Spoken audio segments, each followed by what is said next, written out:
Luke chapter 6, verses 12 through 16 says, "One of those days Jesus went out to a mountainside to pray and spent the night praying to God. When morning came, he called his disciples to him and chose 12 of them, whom he also designated apostles: Simon, whom he called Peter, his brother Andrew, James, John, Philip, Bartholomew, Matthew, Thomas, James, son of Alphaeus, Simon, who was also called the Zealot, Judas, son of James, and Judas Iscariot, who became a traitor." I always had the impression that Jesus chose the apostles before he called them to be mere disciples.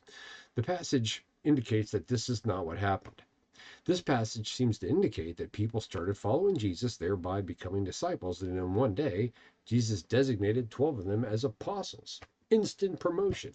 We'll find out later how this affected these apostles.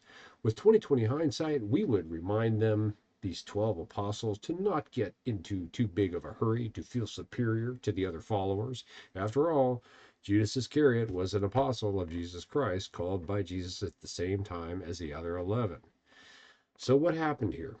Did Jesus have a lapse of judgment? Did Jesus select Judas Iscariot as a disciple because he was deceived by him, as if Judas had pulled the wool over his eyes? Or was it the case that Jesus knew who Judas was the whole time and selected him regardless?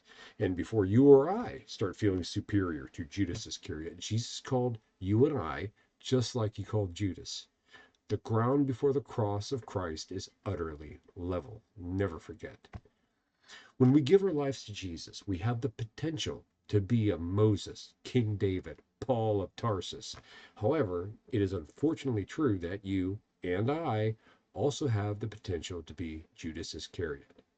Which way, Western man?